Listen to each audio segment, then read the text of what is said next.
This is a tool I developed for optimizing a scene in Unreal Engine and improving workflow efficiency. In this video and throughout the upcoming videos in this series, I will explain these tools one by one, what each button inside the tool does, why I created it, and how it can improve Unreal Engine ArchViz workflow in terms of better efficiency and optimization. You can get the tool from the link in the description.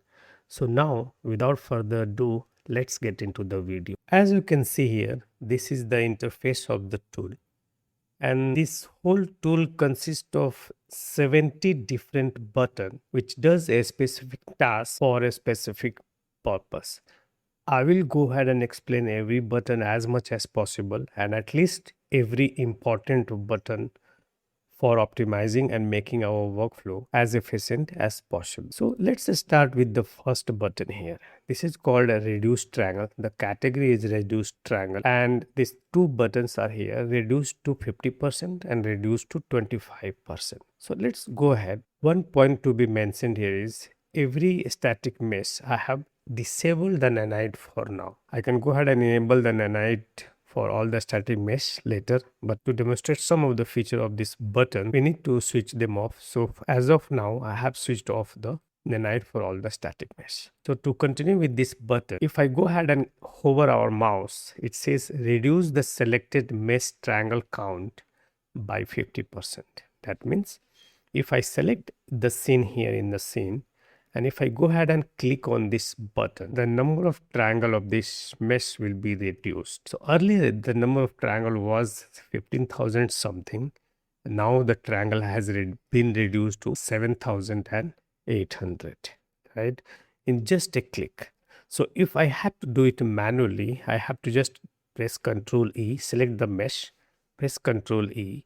Then I have to go ahead here. And then I see here, this triangle is reduced to 50%. Then I will have to go ahead and manually type it here, and then I will have to click apply and then click close. Then only I will be able to reduce the triangle.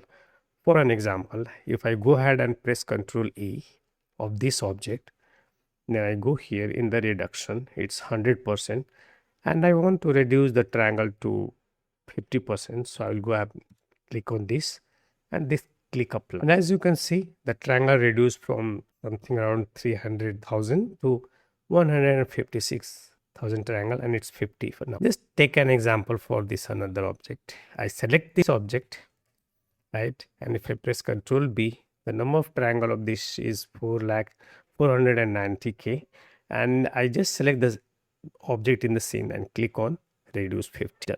The triangle will be reduced to 50%. This is the advantage of this.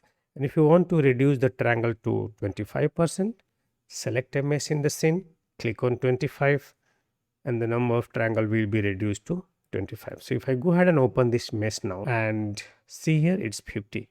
But to make the triangle of this mesh to 50, we didn't have to open it and then go here and then type it, click apply and then save and then close. All you need to do is just select the mesh, click reduce 50% and done, right? So this makes reducing the number of triangle of any static mesh selected in the scene so much faster, efficient. And you can just select every static mesh in the scene and just click reduce to 50, and just you have to press Ctrl B and then click reduce to 50%, but you should not be doing it blindly. To do it very authentically, what I will suggest is go to import folder where every static mesh has been imported.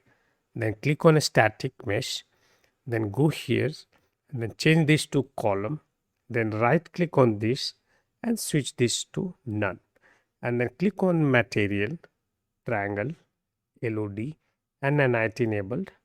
We need here only the triangle, but these are the four every time I use. So I have just activated them all, and then arrange the meshes in the content browser according to. So now I want to reduce the number of triangles of all these meshes up until above 100,000 to 50%, right? So what I will do is I will select all those static meshes, and then I will just go ahead, I will deselect them here, and I will select all of these meshes and then just click reduce to 50%, and all those static meshes triangles will be reduced to 50%. And this is exactly what we can do with this button, reduce 25%. So I hope this makes sense and you understood what this two button does. Now after these triangles are reduced, we will continue on the next button. So as you can see, the number of triangle of all these static meshes have been reduced. If you go here, it's reduced and number of triangle is now 353,000, and that has been reduced for all the rest. Now I will go ahead and select all these meshes and I will reduce the number of triangle of all these meshes to 25%. So now if you want to reduce the number of triangle of maybe a static mesh to 25%, all you have to do is select the static mesh in the content browser. For now I will take this as an example and I will just click reduce to 25%. But before that, if I go ahead and open it and see here, the number of triangle is 50%, and I will select this now and I will click on this 25, and the number of triangle is reduced now to 25%, which makes it 7800. So now let's go ahead and continue on these two buttons. In collision, there is box collision, complex collision and remove collision. So for example, I will select this static mesh and I will have to press Ctrl E. Then I will have to go ahead and type here comp. Then I will have to go here and then click on this use complex as simple.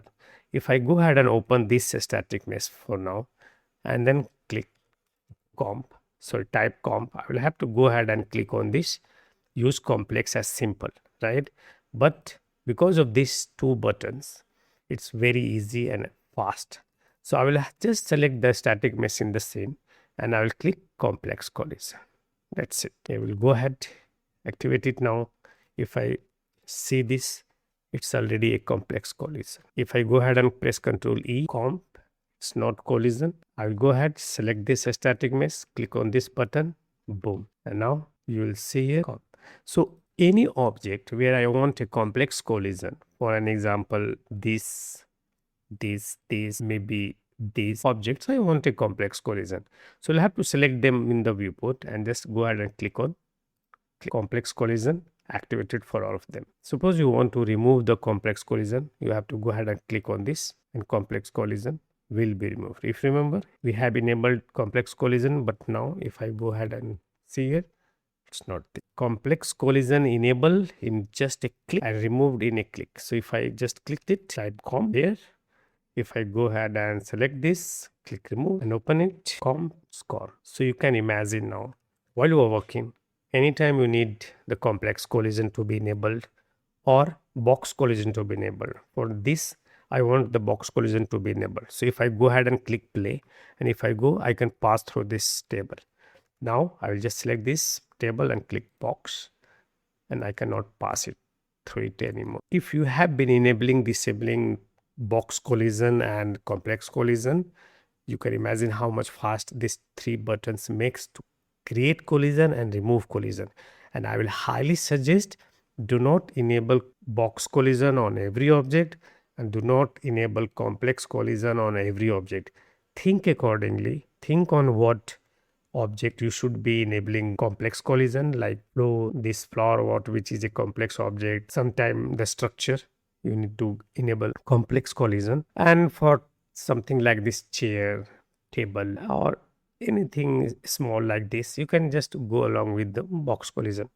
So you have the total control about what object have what collision, and on a just click of a button, lightning fast. If you think about a big project and if you're thinking about working very fast, these three buttons will give you insane amount of flexibility of enabling, having total control of object collision and create or remove the collision very fast. Suppose you enable the box collision and now, okay, I don't need box collision, I need complex collision. Click on remove collision and then click on complex. Now if you go here and search, you have complex collision. Remove it, enable box collision, right? So if you go here and see now, you have the simple collision. So much fast. So we have covered these two buttons and this 3 button, 5 button we have already covered. So I will continue further in the next video. Till then, have a great time and take care.